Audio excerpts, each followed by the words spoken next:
Hello everyone, in this video we will do previous year questions of cyber ethics class 10 computer applications. So let us start with the first question. Which of the following is not a factor of digital divide? इनमें से कौन सा digital divide के का factor नहीं है, digital divide के लिए रिस्पॉन्सिबल नहीं है, राइट? तो डिजिटल डिवाइड क्या होता है? डिजिटल डिवाइड होता है unequal access to the digital technology.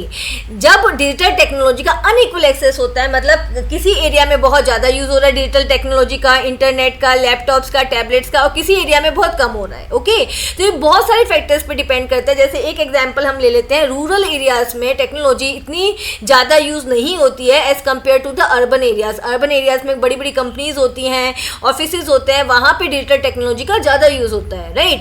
तो आपको बताना है इनमें से कौन सा फैक्टर रिस्पॉन्सिबल नहीं है डिजिटल डिवाइड के लिए। सबसे पहले आपका डिजिटल लिटरेसी रिस्पॉन्सिबल है, क्योंकि क्या होता है कुछ एरियाज़ में डिजिटल लिटरेसी ज़्यादा है, मतलब डिजिटल टेक्नोलॉजी की नॉलेज बहुत ज़्यादा है। कुछ एरियाज़ में बहुत कम है, जैसे रिमोट एरियाज़ हो गए, आपके विलेज एरियाज़ हो गए, रूरल एरियाज़ हो गए, राइट? देन आपका हो गया इकोनॉमिक इनइक्वालिटी, राइट? ये भी रिस्पॉन्सिबल है डिजिटल डिवाइड के लिए। जो रिच पर्सन होगा उसके पास सारी टेक्नोलॉजी अवेलेबल होगी, और जो थोड़ा पुअर होगा, ओके, तो बिकॉज ऑफ द पॉवर्टी वो क्या है, इतना वो उसके लिए डिजिटल टेक्नोलॉजी एक्सेस करना इतना इजी नहीं है। ओके, नेक्स्ट है आपका टेक्नोलॉजी गैप भी इसके लिए रिस्पॉन्सिबल है डिजिटल डिवाइड के लिए। बिकॉज क्या होता है, जैसे एरियाज़ हैं, अलग अलग एरियाज़ है, कहीं पे टेक्नोलॉजी को बहुत ज़्यादा डेवलप किया गया है, कहीं पे टेक्नोलॉजी डेवलपमेंट में वो एरियाज़ पीछे हैं, वो रीजन्स पीछे हैं, राइट? तो यहाँ पे क्या पूछा गया था, कौन सा फैक्टर रिस्पॉन्सिबल नहीं है? तो सॉफ्टवेयर लाइसेंसिंग क्या है, बिल्कुल ही हटकर है। ओके, ये डिजिटल डिवाइड का फैक्टर नहीं है। ओके, और बाकी के तीन क्या हैं, डिजिटल डिवाइड के फैक्टर्स हैं, डिजिटल डिवाइड के लिए रिस्पॉन्सिबल है। Okay, Which of the following is an open source software? इनमें से कौन सा ओपन सोर्स सॉफ्टवेयर है? ओपन सोर्स सॉफ्टवेयर कौन सा होता है? कौन सा सॉफ्टवेयर होता है? वो सॉफ्टवेयर जो आपके लिए फ्रीली अवेलेबल है, राइट? आप उसको फ्रीली डाउनलोड कर सकते हैं, इंस्टॉल कर सकते हैं, आप उसको यूज़ कर सकते हैं, आप उसके सोर्स कोड में कोई भी अमेंडमेंट कर सकते हैं, चेंज कर सकते हैं, आप उसको रीडिस्ट्रीब्यूट कर सकते हैं, आप उसको मल्टीपल सिस्टम्स पे इंस्टॉल कर सकते हैं, जो आपको बिल्कुल फ्री दे दिया गया है। उसको बोलते हैं ओपन सोर्स। यहाँ पे ओपन सोर्स सॉफ्टवेयर नाम क्यों रखा है? क्योंकि जो उसकी कोडिंग है, जो उसका सोर्स कोड है, वो भी आपको दे दिया गया है कि आप उसमें कोई भी चेंज कर सकें, उसमें आप अपने खुद के फीचर्स ऐड कर सकें, जो भी आप डिज़ाइन उसमें ऐड करना चाहते हैं, फीचर्स ऐड करना चाहते हैं, आप वो भी ऐड कर सकते हैं, आप उसकी कोडिंग में चेंजेस भी कर सकते हैं, राइट?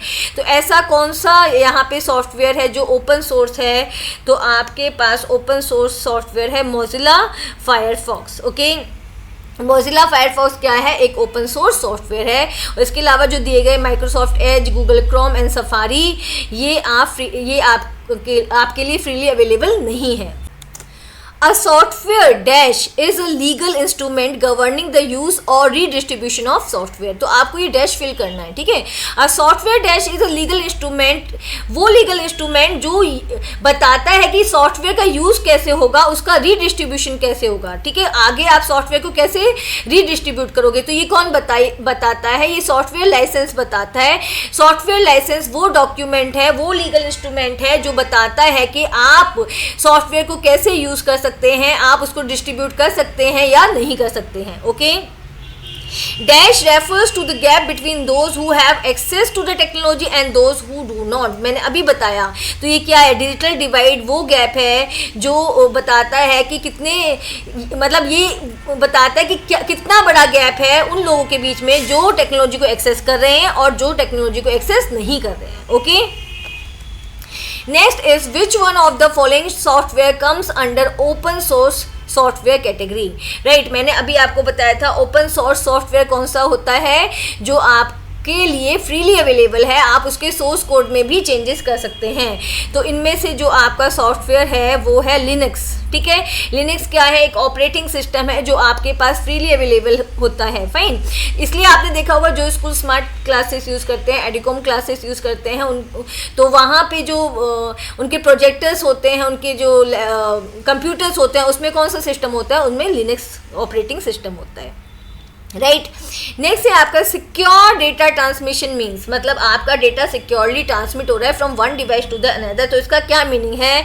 इसका मीनिंग हम देखते हैं, data is accessible by any unauthorised person, ये तो नहीं है, ठीक है, अनऑथोराइज्ड पर्सन ने ले लिया तो सिक्योर है ही नहीं। Data can not be accessed by any unauthorised person during the transmission, तो इसका जो करेक्ट ऑप्शन है वो बी है। नेक्स्ट भी देख लेते हैं एक बार, transmission of data happens easily, ऐसा कुछ मतलब इजिली तो होगा, बट यहाँ पे किसकी बात हो रही है? सिक्योर डेटा ट्रांसमिशन की बात हो रही है। तो डेटा ऐसे ट्रांसमिट होगा कि कोई भी अनऑथोराइज्ड पर्सन उसको एक्सेस ना कर सके, तो इसका जो करेक्ट ऑप्शन है वो है B. Which of the following is not an example of intellectual property rights? इनमें से कौन सा intellectual property right का example नहीं है? तो सबसे पहले आपको पता होना चाहिए कि intellectual property rights कौन से होते हैं। intellectual property rights वो rights होते हैं जो आपको आपकी intellectual property के लिए दिए जाते हैं। intellectual property क्या होता है? जो आपने अपने intellect को यूज़ करके, अपने brain को, अपने mind को यूज़ करके create की है। आपने कोई invention की है, आपने कोई book लिखी है, आपने कोई अपनी creativity यूज़ की है, आपने software बनाया है, राइट, जो आपने खुद किया है अपने इंटेलेक्ट को, अपनी नॉलेज को यूज करके, फाइन। तो यहाँ पे आपसे कहा जा रहा है कि कौन सा इंटेलेक्चुअल प्रॉपर्टी राइट नहीं है। यहाँ पेटेंट क्या होता है? आपके इन्वेंशंस के लिए आपको दिया जाता है। ट्रेडमार्क, आपने जो ट्रेडमार्क क्रिएट किया है उसके लिए किया जाता है, राइट। तो पासवर्ड क्या है? आपके इंटेलेक्चुअल प्रॉपर्टी राइट नहीं है, तो इसका ऑप्शन क्या है? सी, ठीक है। इस पे पूछा गया था ना कौन सा इंटेलेक्चुअल प्रॉपर्टी राइट नहीं है, तो पासवर्ड नहीं है। Otherwise patent, trademark and industrial designs, ये क्या है? आपके इंटेलेक्चुअल प्रॉपर्टी राइट्स के अंदर आते हैं, ओके। नेक्स्ट है आपका, Preeti needs to send a very confidential message to her colleague in office over a secure channel. अब प्रीति अब एक बहुत ही कॉन्फिडेंशियल मैसेज सेंड करना चाहती है अपने कलीग को, okay, over a secure channel, एक सिक्योर चैनल के through. She uses technique wherein an actual message which is in readable form can be converted into an unreadable form। तो वो ऐसी टेक्निक यूज़ करना चाहती है जिसमें उसका जो एक्चुअल मैसेज है वो अनरीडेबल फॉर्म में कन्वर्ट हो जाए। ये सबको पता है वो क्या होता है? एनक्रिप्शन। एनक्रिप्शन में क्या होता है? जो भी आपका डेटा है, मैसेज है, उसको कन्वर्ट कर दिया जाता है कोडेड फॉर्म में, और कोडेड फॉर्म को क्या कहा जाता है? साइफर टेक्स्ट, ओके, इसको कन्वर्ट कर दिया जाता है साइफर टेक्स्ट में, ओके। और एनक्रिप्शन के बाद, कोडेड फॉर्म में कन्वर्ट करने के बाद उसको ट्रांसमिट किया जाता है from one device to the another device, और जब वो डेस्टिनेशन पे पहुंच जाता है मैसेज, फिर उसको डिकोड कर दिया जाता है, उसको उसके रियल फॉर्म में कन्वर्ट कर दिया जाता है, right. Which of the following techniques can be used for the security of data? इनमें से कौन सी टेक्निक्स को सिक्योरिटी ऑफ डेटा के लिए यूज़ किया जाता है? सबसे पहली टेक्निक क्या दी गई है? ऑथेंटिकेशन। ऑथेंटिकेशन क्या होता है? It is the process of verifying the identity of the user, ठीक है, जहाँ पे यूज़र की आइडेंटिटी को, वो यूज़र जो डेटा को यूज़ करना चाहता है उसकी आइडेंटिटी को पहले वेरीफाई किया जाता है कि ये जो पर्सन है वो ऑथेंटिक पर्सन है, जेन्युइन पर्सन है या नहीं है, ओके। तो ये टेक्निक तो यूज़ होती है। नेक्स्ट है आपका ऑथोराइजेशन। ऑथोराइजेशन में क्या है? आप ये चेक करते हो कि जो डेटा पर्टिकुलर पर्सन यूज़ करना चाहता है या उसको वो लेना चाहता है, क्या आपने उसको अथॉरिटी दी है इस चीज़ की या नहीं दी है, फाइन। तो ये भी आप चेक करोगे, वाई ऑथोराइजेशन। नेक्स्ट है आपका एनक्रिप्शन। आप डेटा को कोडेड फॉर्म में भेजते हो from one device to the another, ठीक है, उसको क्या बोलते हैं? एनक्रिप्शन। आप डेटा को साइफर टेक्स्ट के फॉर्म में भेजते हो, ठीक है। तो यहाँ पे क्या था? Which of the following techniques can be used for the security of data. तो ये तीनों ही टेक्निक्स का यूज़ किया जाता है for the security of data, right. तो आपका जो करेक्ट ऑप्शन है वो है D, all of the above. Next है आपका, विच of the following is not a cyber crime. इनमें से कौन सा साइबर क्राइम नहीं है? प्लेजरिज्म क्या है? साइबर क्राइम है, जहाँ पे आप दूसरों की इंटेलेक्चुअल प्रॉपर्टी को अपना बना के लोगों के सामने रिप्रेजेंट करते हो, ठीक है। फिशिंग क्या है? आपका साइबर क्राइम है, जहाँ पे आप fraud links, fraud emails, fraud messages का यूज़ करके लोगों के साथ फ्रॉड करते हो, ठीक है। नेक्स्ट क्या है आपका? Using licensed software. तो लाइसेंस्ड सॉफ्टवेयर यूज़ करना कोई साइबर क्राइम नहीं है, तो ये ऑप्शन हुआ सी।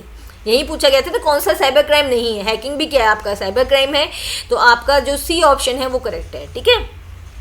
नेक्स्ट है आपका, dash is the software for which exclusive rights of modification in the source code remain with the owner, ठीक है। तो ऐसा कौन सा सॉफ्टवेयर है जहाँ पे जो ऑनर होता है उसके पास सॉफ्टवेयर के सारे राइट्स होते हैं, कि उसका सोर्स कोड चेंज करना है, नहीं चेंज करना है, वॉट एवर, जितने भी राइट्स हैं वो सारे राइट्स किसके साथ होते हैं, ऑनर के साथ होते हैं। तो ऐसा सॉफ्टवेयर होता है आपका प्रोप्राइटरी सॉफ्टवेयर, जहाँ पे सॉफ्टवेयर के सारे राइट्स ऑनर के पास होते हैं, right. Okay, A dash is the right given by the government to an inventor to protect his/her invention from being used or copied for a fixed period of time.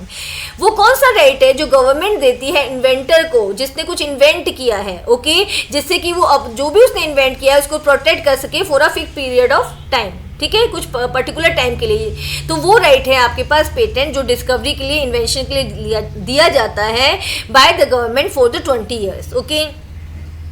Arun clicks on a link received in a message on his phone which promise him a complimentary trip to a destination of his choice. तो अरुण के पास एक link आता है, एक message आता है और right on his phone, जो उसको क्या कहता है कि उसको एक कॉम्प्लीमेंट्री ट्रिप दी जा रही है उसकी डेस्टिनेशन जहाँ पे वो जाना चाहता था। He forwarded this message to his friend, उसने क्या किया, सेम मैसेज अपने फ्रेंड को भेज दिया, प्रांशुल को, and asked him to do the same. उसने कहा तुम भी लिंक पे क्लिक करो तो तुम भी उस डेस्टिनेशन पे जा पाओगे, but Pranshul refuses and tells Arun that his personal and private information such as online account names, login information and the password can be stolen and he should be careful of such attacks. तो यहाँ पे क्या है, प्रांशुल बहुत intelligent है, वो अरुण को बोल रहा है कि आप अपनी पर्सनल और प्राइवेट इंफॉर्मेशन आपकी हैक हो जाएगी, जैसे कि आपका ऑनलाइन अकाउंट नेम्स, आपकी लॉगिन इंफॉर्मेशन, आपके पासवर्ड चोरी हो जाएंगे, तो आपको इससे जो अटैक्स हैं उससे केयरफुल रहना चाहिए। तो ये कौन से अटैक्स होते हैं जिससे केयरफुल होना चाहिए, इसको बोलते हैं fishing, okay.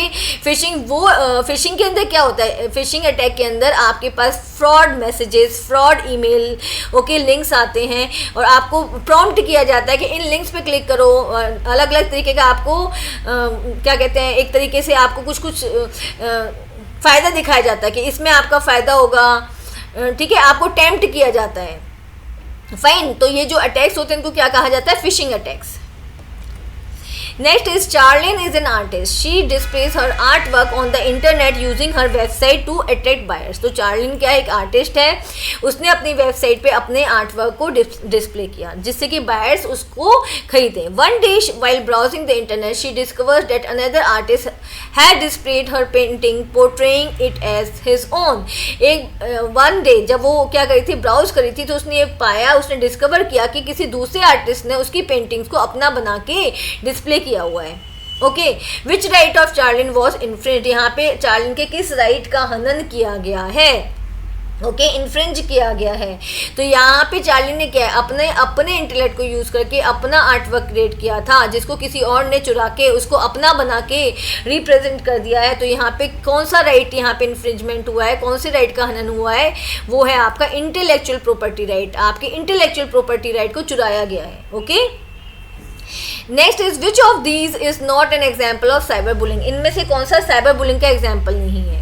कॉपिंग a classmate personal photo against his her permission from his social media account and sending it to other friends on their emails, आपने किसी की फोटो उसके सोशल मीडिया अकाउंट से कॉपी की और अपने दूसरे दोस्तों को सेंड कर दी, तो ये क्या है, साइबर क्राइम है, साइबर बुलिंग है, okay. Bullying a classmate in the school corridor, आप क्या कर रहे हो, स्कूल कॉरिडोर में अपने क्लासमेट को बुली कर रहे हो, तो वहाँ पे तो टीचर्स एक्शन लेंगे और ये साइबर क्राइम भी नहीं है। साइबर क्राइम कौन सा क्राइम होता है, जो इंटरनेट पे किया जाता है, ओके।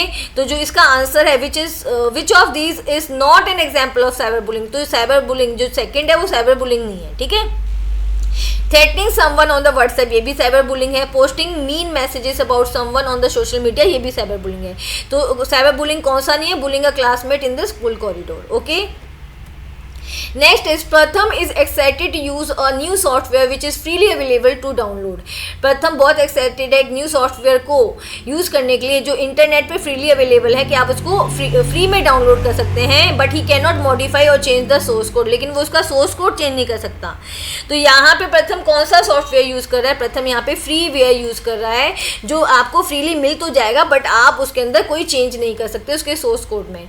और समटाइम्स क्या होता है, ये आपको फ्री दिया जाता है for a certain time limit, okay, उसके बाद ये क्या हो जाता है, पेड हो जाता है, राइट।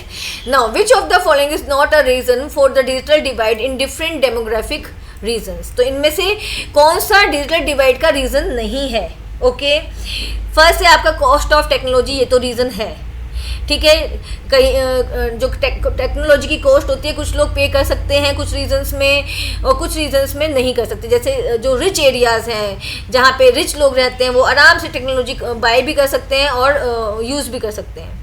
सेकेंड है आपका lack of information. Lack of information भी डिजिटल डिवाइड का रीज़न है, क्योंकि क्या होता है कुछ एरियाज़ में जो आपका एजुकेशन का लेवल है बहुत हाई है, कुछ एरियाज़ में एजुकेशन का लेवल थोड़ा बिलो है, राइट, ये भी इसका रीज़न है आपका। देन क्या है, lack of access to the high performance computer. Okay, तो ये क्या है, ये आपका डिजिटल डिवाइड का जो क्या कहते हैं रीज़न नहीं है, lack of access to the high performance computer. Next है आपका lack of access to the disable. जब डिसेबिलिटी आ जाती है वो भी एक रीज़न हो जाता है डिजिटल डिवाइड का। मान लो कोई पर्सन ब्लाइंड है या फिर डेफ है तो उसको टेक्नोलॉजी यूज़ करने में प्रॉब्लम आएगी, यहाँ पे डिजिटल डिवाइड इस पर भी डिपेंड करता है। तो जो आपका ऑप्शन सी है वो इसका आंसर है, क्योंकि यहाँ पे पूछा गया था which of the following is not a reason of the digital divide, इनमें से कौन सा डिजिटल डिवाइड का रीजन नहीं है। तो cost of technology, lack of information and lack of access to the disable, ये तीनों तो रीजन है। जो सी है lack of access to the high performance computer, ये डिजिटल डिवाइड का रीजन नहीं है। Okay, Which of the following is a way to avoid plagiarism when using material from the internet? तो आपको बताना है आप किस तरीके से प्लेजरिज्म को अवॉइड कर सकते हो जब आप इंटरनेट से मटेरियल ले रहे हो, यूज़ कर रहे हो, डाउनलोड कर रहे हो, कॉपी कर रहे हो, राइट। तो यहाँ पे देखो फर्स्ट ऑप्शन है आपका साइटिंग। साइटिंग क्या होता है, अगर आपने कोई भी इंफॉर्मेशन ली है तो आप मेंशन करोगे उस पर्टिकुलर वेबसाइट को या किसका ब्लॉग आपने कॉपी किया है तो आप बताओगे किसका ब्लॉग है, राइट। तो साइटिंग क्या होता है, मेंशन करना, राइट। इससे क्या होता है आप प्लेजरिज्म को अवॉइड करते हो, ठीक है। देन सेकंड है आपका पैराफ्रेजिंग। पैराफ्रेजिंग में क्या होता है, जो भी एक रियल जो कोट है, मान लो किसी ने कुछ कोई पोम लिखी, ठीक है, तो आप क्या कर रहे हो अपने वर्ड्स में उस पोम को डिस्क्राइब कर रहे हो। तो यहाँ पे पैराफ्रेजिंग क्या होता है, जब आप किसी का आइडिया या किसी के थॉट को अपने वर्ड में डिस्क्राइब करते हो। तो ये भी क्या है, प्लेजरिज्म को अवॉइड करता है, क्योंकि आप किसी का एज इट इज कॉपी नहीं कर रहे हो, आप उसको अपने वर्ड्स में एक्सप्लेन कर रहे हो, अपने वर्ड्स में आप उसको समझा रहे हो। ओके, नेक्स्ट है आपका रेफरेंसिंग। रेफरेंसिंग में क्या होता है, आप रेफर करते हो, आप मेंशन करते हो, आप बताते हो कि किस वेबसाइट से आप डेटा ले रहे हो, किसका ये डेटा है। ओके, एम्बेडिंग क्या होता है, आपने डायरेक्टली उठा के अपने जो भी आपका, मान लो आपने कोई वीडियो या कोई पिक्चर डायरेक्टली उठाया और उसको अपनी वेबसाइट में डाल दिया, अपना जो भी आपका वर्क है वहाँ पे यूज़ कर लिया। तो यहाँ पे जो ये तीन है, साइटिंग, पैराफ्रेजिंग एंड रेफरेंसिंग, ये क्या करते हैं, प्लेजरिज्म को अवॉइड करते हैं। तो यहाँ पे आपका ऑप्शन आएगा C, first, second and third only, ठीक है। बिकॉज एम्बेडिंग इस क्या होता है, प्लेजरिज्म को बढ़ावा देता है, ठीक है। वहाँ पे आप क्या करो, चोरी करो, एम्बेड करो, डायरेक्टली उठाया और एम्बेड कर दिया अपनी वेबसाइट में या आपका जो भी प्रोजेक्ट है उसमें, fine. Now we have assertion and reasoning question. तो असर्शन आपको दिया गया है, patents comes under IPR, intellectual property rights. Patent intellectual property rights के अंदर आते हैं। पेटेंट्स वो राइट्स हैं जो किसी भी पर्सन को उसके इन्वेंशन के लिए दिए जाते हैं, ठीक है। तो रीजन यहाँ पे दिया गया है, patent is exclusive right granted to the user for an invention, ठीक है। तो ये इसका जो रीजन है वो जस्टिफाई कर रहा है आपके असर्शन को। ओके, यही बता रहा है कि पेटेंट वो राइट होता है जो किसी भी पर्सन को उसकी इन्वेंशन के लिए दिया जाता है। तो यहाँ पे आपका ऑप्शन ए करेक्ट है। Both assertion and reason are true, दोनों असर्शन एंड रीजन ट्रू है, and reason is the correct explanation of the assertion, और जो रीजन दिया गया है वो असर्शन का करेक्ट एक्सप्लेनेशन है। Okay, next question. तो असर्शन यहाँ पे दिया गया है, net banking frauds can be classified as cyber crimes. Net banking frauds को साइबर क्राइम माना जाता है, ठीक है। अब रीजन क्या दिया गया है, net banking fraud includes the use of internet. और इनको साइबर क्राइम क्यों माना जाता है, क्योंकि नेट बैंकिंग आप किसकी हेल्प से कर रहे हो, आप इंटरनेट की हेल्प से कर रहे हो, और जो भी क्राइम इंटरनेट पे हो रहे हैं उनको साइबर क्राइम्स माना जाता है, राइट। तो यहाँ पे देखो कौन सा ऑप्शन आपका करेक्ट है, both assertion and reason are true. Okay, assertion भी ट्रू है, रीजन भी ट्रू है। नेट बैंकिंग फ्रॉड कौन सा फ्रॉड होता है, साइबर क्राइम के अंडर आता है ये, ठीक है। और रीजन भी इसका ट्रू है, क्योंकि इसको साइबर क्राइम के अंडर क्यों कहा गया, क्योंकि नेट बैंकिंग आप किसकी हेल्प से करते हो, आप इंटरनेट की हेल्प से करते हो। Okay, and reason is the correct explanation of assertion. तो रीजन यहाँ पे असर्शन का करेक्ट एक्सप्लेनेशन है, right. Okay everyone, if you like my video please like it, share it with your friends and subscribe my channel. Thank you.